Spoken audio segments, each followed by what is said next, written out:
ایک تو سورہ انعام میں اللہ نے نبی کو حکم دیا کہ مشرکین یہ کہتے تھے کہ غریبوں کو اپنی مجلس سے نکالیں پھر ہم آپ کے پاس آئیں گے، تو اللہ نے نبی صلی اللہ علیہ وسلم کو حکم دیا وَلَا تَطْرُدِ الَّذِينَ يَدْعُونَ رَبَّهُمْ بِالْغَدَاةِ وَالْعَشِيِّ، جو غریب لوگ آپ کی محفل میں آ کے اللہ کو یاد کرتے ہیں ان کو اپنی مجلس سے نکالنے کی آپ کو اجازت نہیں ہے، آپ ان کو اپنی محفل سے نہیں نکال سکتے، جس نے اسلام قبول کرنا ہے انہی کے ساتھ آ کے بیٹھے، نہیں کرنا تو جائے۔ دیکھو اس سے پتہ چلتا ہے کہ اسلام کی دعوت میں جو اصول ہے نا ان میں لچک۔ آج کیا ہوتا ہے، مصلحت حکمت کی خاطر سب اصول توڑے جا رہے ہوتے ہیں، فرق ہی ختم، یعنی فرق کرتے ہیں امیر میں اور غریب میں۔ امیر کو دین پہ لانے کی زیادہ کوششیں کی جاتی ہیں، غریبوں کو کہ ان سے چندہ نہیں ملے گا، ان سے کیا کرنا ہے، رکشہ ٹیکسی والا، گولے گنڈے والا، یہ اگر میری مسجد میں نمازی بن بھی جائے تو یہ تو ایک کم بخت ایک پنکھا تو لگا نہیں سکتا، یہ ہے بھائی ٹھیک ہے۔ یہ چیز آپ کو خاندانی نظر آئے گی تبلیغی جماعت والوں میں، ان کے ہاں کوئی بھی کتنا بھی بڑا فنٹر چلا جائے نا، وہ بیٹھے گا وہیں بیٹھ کے بیان سنے گا، یعنی وزیر اعظم بھی وہیں بیٹھ کے بیان سنے گا جہاں ایک رکشے والا۔ ان کے بھی خواص کا کمرہ ہوتا ہے، میں ایک دفعہ خواص کے کمرے میں گیا، میں نے کہا شاید ایئر کنڈیشن روم ہو، یہاں تو بڑے بڑے لوگ، وہ بھی وہی ہے ٹھیک ہے نا۔ وہ خواص کا اس لیے بنا دیا کہ جیسے مشہور لوگ جاتے ہیں نا تو رش بہت ہو جاتا ہے ان کے، تو ان کے لیے تھوڑا سا الگ سے انہوں نے سائڈ پہ بنا دیا ہے، وہ بھی وہی، نیچے لیٹ جاؤ آ کے، یہیں پہ بستر لانا ہے تو اپنے ساتھ گھر سے لے کر آؤ۔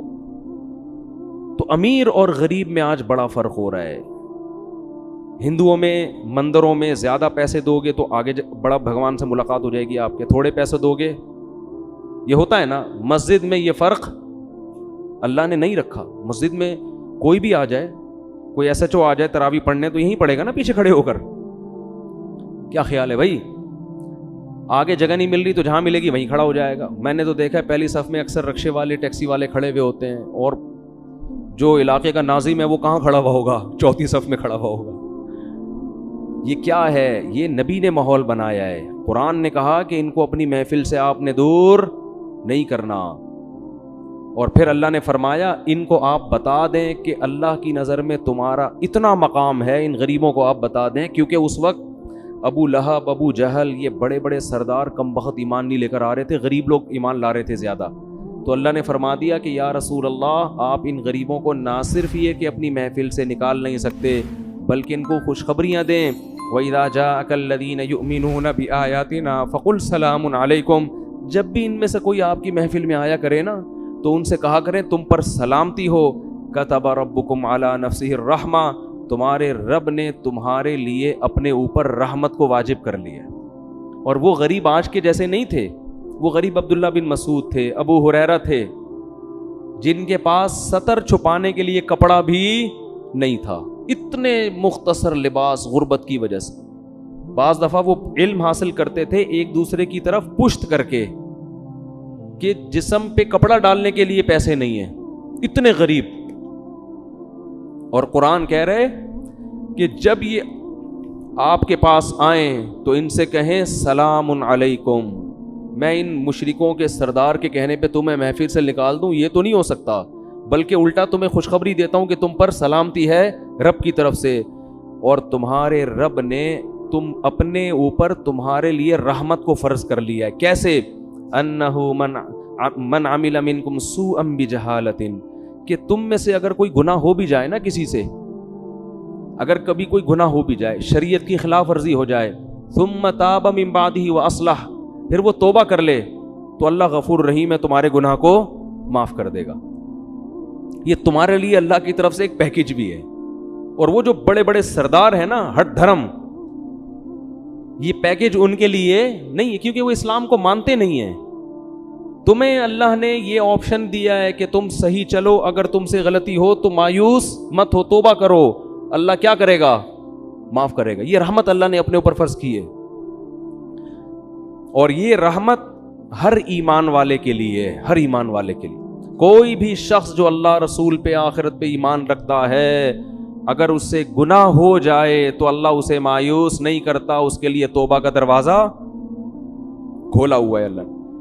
نبی صلی اللہ علیہ وسلم نے فرمایا کہ جب کسی مسلمان سے گناہ ہوتا ہے وہ اللہ کے سامنے ہاتھ اٹھا کے گڑ گڑاتا ہے کہ اللہ مجھ سے جرم ہو گیا، مجھے معاف کر دے، میں تجھ سے عہد کرتا ہوں کہ آئندہ یہ گناہ نہیں کروں گا.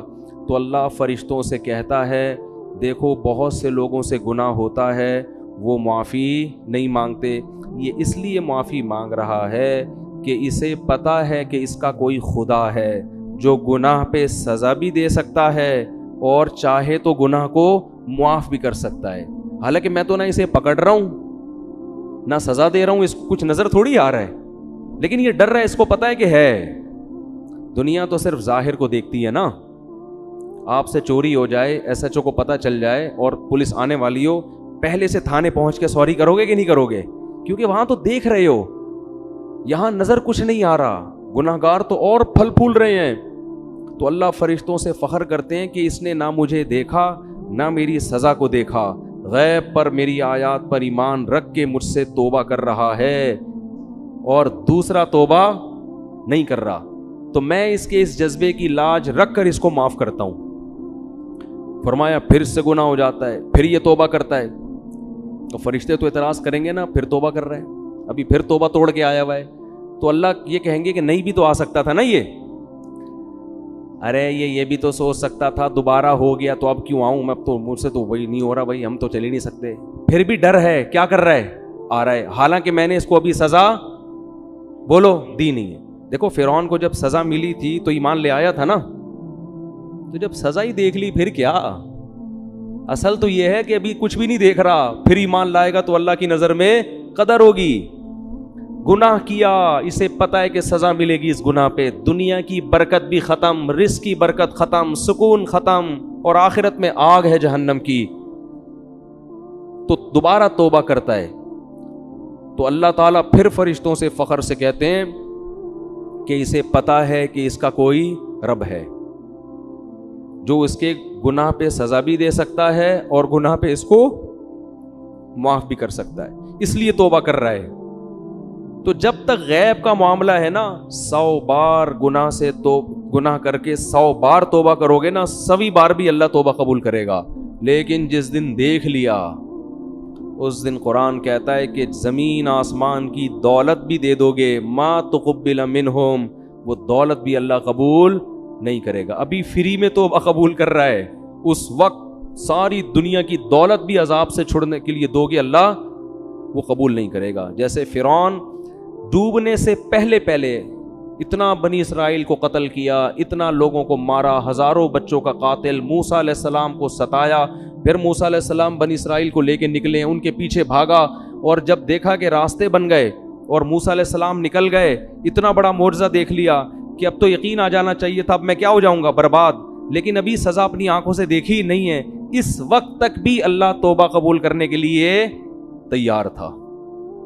فرعون کہہ دیتا ہے اللہ میں ایمان لے آیا موسیٰ کے رب پر، تیری مدد کس کے ساتھ ہے؟ موسیٰ کے ساتھ، تو ان کے لیے راستے پیدا کر رہا ہے، میں غلط وہ صحیح، میں نے توبہ کی اور میں موسیٰ کے ہاتھ پہ بیعت ہونے کے لیے تیار ہوں. ڈوبنے سے 5 منٹ پہلے یہ کام کر لیتا، ہزاروں بچوں کا قتل اللہ کیا کرتے؟ بولو معاف. یہ جو دعوے کیے تھے نا، انا ربکم الاعلی، میں سب سے بڑا خدا ہوں، کتنا بڑا دعویٰ تھا، یہ جرم بھی معاف. حضرت موسیٰ کو جو کلیم اللہ کو ستایا، کتنے بڑے پیغمبر، موسیٰ کلیم اللہ کو ستایا، ان کی ماں کو ستایا، کیسا ظلم بربریت، اور بار بار معاہدے توڑے اللہ سے کیے ہوئے. جب عذاب آتا تھا نا فرعونیوں پر تو یہ موسیٰ علیہ السلام کے پاس جا کے کہتے اللہ سے کہو یہ عذاب ٹال دے، جیسے ہی عذاب ٹلے گا ہم ایمان لے آئیں گے. عذاب ٹلتا دوبارہ شرارتیں کرتے، 100 دفعہ ایگریمنٹ توڑ چکا تھا. قرآن کہتا ہے یہ، لیکن اس اسٹیپ پہ جا کے بھی اللہ اس کی توبہ بولو قبول کرتا، لیکن نہیں کی. جیسے ہی سمندر میں ڈوبنے لگائے تو فوراً کیا کہتے ہیں آمنت انہ لا الہ الا الذی آمنت بہ بنو اسرائیل، کہتا ہے میں ایمان لے آیا، اور پہلے ضمیر شان لے کر آیا، انہو، کہتا ہے انہو، بات یہ ہے کہ، ٹھیک ہے نا، ذرا تسلی سے سنو تو صحیح، ایک دم نہیں کہا کہ میں لا الہ الا اللہ بس، نا نا نا، کہتے ہیں آمنت انہو، میں ایمان لایا اس بات پر کہ ایک اور جگہ ضمیر شان آئی ہے کہ بات یہ ہے کہ یعنی گویا فرشتوں سے کہہ رہے ایکچولی 2 منٹ میں ایکسکیوز می 2 منٹ آپ سے بات کرنا چاہتا ہوں ذرا. ضمیر شان کا یہ مطلب ہوتا ہے پوری تفصیل کے ساتھ, بھائی کوئی کنفیوژن نہ ہو جائے فرشتوں کو کہ وہ یہ نہ سمجھے کہ پتہ نہیں کون سے مذہب پہ ایمان لا رہا ہے. تو کہہ رہے بات تو سنو, ایک دم تم تو بہت ہی جذباتی ہو گئے ہو بھائی, ڈبوئے جا رہے ہو, مجھے ڈبوئے جا رہے ہو, بات تو سنو. ایکچولی بات یہ ہے کہ میں یہ نہیں کہا میں گاڈ پہ ایمان لے آیا, یہ نہیں کہا میں اللہ پہ ایمان لے آیا. بھائی اللہ کا مفہوم ایسا نہ ہو فرشتے کچھ اور لے لیں. میں اسی رب پہ ایمان لایا جو موسیٰ اور ہارون کا رب ہے. پوری ڈیٹیل کے ساتھ, اتنی تفصیل کے ساتھ میرا خیال ہے اب تک کسی غیر مسلم نے اسلام قبول نہیں کیا ہوگا. وہی والا خدا بالکل ایگزیکٹ وہی جو موسیٰ اور ہارون کا ہے, اس پر ایمان لایا. اللہ نے کہا نہیں, آل آنا, اب نہیں ہو سکتا, اب نہیں. اللہ کا اصول بہت سخت ہے, اب نہیں. تو بھائی جو فرعون کے ساتھ حالت ہوئی ہے, اللہ ہم سب کو بچائے, کل میرے اور آپ کے ساتھ بھی ہو سکتی ہے. ابھی اللہ بار بار مہلت دے رہا ہے, توبہ کرو یار. انٹرنیٹ پہ فحش فلمیں دیکھنے کی عادت پڑ گئی ہے, اللہ معاف فرمائے, چھوڑ دو اس کو, توبہ کرو, اللہ کے سامنے گڑ گڑاؤ, اور سزا کے طور پہ صدقہ خیرات کرو, روزے رکھو, ڈاکٹروں سے رابطہ کرو, نفسیاتی ڈاکٹروں سے. بھائی مجھے اس کی لت پڑ گئی ہے, مجھے کوئی, یہ انسان کا نا نفسیاتی مسئلہ بن جاتا ہے. یہ جو فحش فلموں کے عادی ہوتے ہیں نا, یہ باڈی کی ریکوائرمنٹ ہو جاتی ہے. جیسے نشہ ہے نا, ہیروئن اگر آپ نے چھوڑنی ہے تو صرف توبہ کافی نہیں ہے, پراپر علاج بولو ضروری ہے. تو ایسا ہی یہ جو فحش فلموں کی عادت پڑ گئی ہے, توبہ بھی کریں اور پراپر علاج بھی کریں اس کا. لڑکوں سے بدفعلی کی عادت پڑ گئی ہے, توبہ بھی کریں, پراپر علاج بھی کریں اس کا. نشے کی, شراب کی عادت پڑ گئی ہے, توبہ بھی کریں, نشے کا علاج بھی کریں, پھر سچی توبہ کی علامت ہوگی. پھر بھی اگر گناہ ہوتا ہے تو پھر اللہ کے سامنے دوبارہ توبہ کریں, پھر گناہ ہوتا ہے پھر اللہ کے سامنے دوبارہ توبہ کریں, کیونکہ ابھی ہم نے عذاب اپنی آنکھوں سے دیکھا نہیں ہے. اس لیے 100 بار بھی اگر کسی نے فحش فلمیں دیکھ کے توبہ کی ہے نا, ابھی بھی توبہ کا دروازہ کھلا ہوا ہے. ایک صاحب نے مجھے بتایا فون پہ کہ میں فحش فلموں کا عادی ہو گیا. ایک نوجوان نے بتایا میں حج کر کے آیا, اس کے بعد پھر مجھ سے دوبارہ گناہ ہوا ہے. میں اتنا مایوس ہو گیا ہوں کہ یار حج میں بھی نہیں چھوٹا. میں نے کہا کوئی بات نہیں, دوبارہ کیا کرو, بولو توبہ کرو. شیطان بار بار آپ کو پٹخ رہا ہے تو آپ بھی شیطان کو بار بار پٹخو. علماء کہتے ہیں کہ اگر بار بار گناہ ہو جائے نا تو یہ سوچ کے توبہ نہیں توڑو, توبہ نہ چھوڑو کہ بار بار ٹوٹ جاتی ہے. یہ فرمایا ایسا ہی ہے جیسے کپڑا اگر بار بار بھی میلا ہوگا تو بار بار دھلے گا. وہ یہ نہیں ہو سکتا کہ جی اب کیونکہ 3 دفعہ میلا ہو چکا ہے اب میں واشنگ مشین گھر سے نکال کے پھینک دوں گا, اب میں میلا ہی پھروں گا.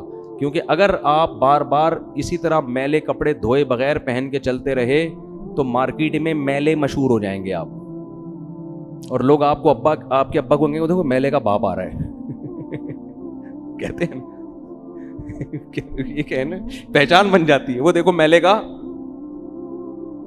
بھائی ہم میں سے ہر شخص گندا ہوتا ہے, آپ 2 دن نہ نہائیں گندے ہو جائیں گے, اس کا حل کیا ہے, دوبارہ نہاؤ. بھائی کپڑے میلے ہو رہے ہیں بار بار دھو ان کو تو میل دور ہو جائے گا. تو اسی طرح جب انسان گناہ کرتا ہے اس کا دل کیا ہوتا ہے, میلا. حدیث میں آتا ہے توبہ کرتا ہے تو دل کیا ہو جاتا ہے, صاف. تو اصل تو یہ کہ گناہ نہ کرے انسان. جیسے اپنے کپڑوں کو میلا ہونے سے بچاتا ہے نا, یہ تو نہیں کہ چونکہ آج میں نہاؤں گا تو چلو میں گوبر میں کلا بازیاں کھاتا ہوں, کیونکہ آج تو ویسے ہی ایکچولی میں نے نہانا تو ہے ہی. کبھی دیکھا آپ نے بھئی ایک آدمی جمعے کے دن گوبر میں گٹر میں ڈبکی لگانے جا رہا ہے, لوگ کہہ رہے ہیں کیوں, کہہ رہے آج میں نے ویسے ہی نہانا ہے. تو میں نے کہا چلو گٹر سے ہو کے آ جاؤں نہا کے تو ویسے ہی صاف ہو جاؤں گا. ابے تو جان کر کون گندا ہوتا ہے, وہ تو باہر کی گرد و غبار لگتی ہے, ڈسٹ وغیرہ, پھر انسان میلا ہو جاتا ہے تو واش روم بنے ہوئے, جاؤ بھائی نہاؤ. یہ تھوڑی کہ جا کے بار بار اس گٹر سے چوہے کی طرح گھس رہا ہے اور اس گٹر سے نکل رہا ہے. تو اسی طرح توبہ کی نیت سے گناہ کرنا حماقت اور بے وقوفی ہے کہ میں توبہ کر کے پاک ہو جاؤں گا, چلو یہ گناہ کر لو. توبہ کی نیت سے گناہ مت کرو. ہاں ہو جائے تو پھر کیا کرو, توبہ بار بار. تو اللہ کو توبہ کرنے والے بھی پسند ہیں. تو یہ پیکج اللہ کی طرف سے اس وقت تک ہے جب تک گناہ کی سزا اپنی آنکھوں سے دیکھ نہیں لیتے. تو اللہ تعالی ہم سب کو گناہوں سے بچنے کی توفیق عطا فرمائے. اور اللہ نہ کرے اللہ نہ کرے اللہ نہ کرے کبھی کوئی گناہ ہو جائے تو فوراً سچی توبہ کی توفیق عطا فرما دے، دنیا سے پاک صاف ہو کے جائیں۔ سبحانک اللہم و بحمدک، نشہد ان لا الہ الا انت، نستغفرک و نتوب۔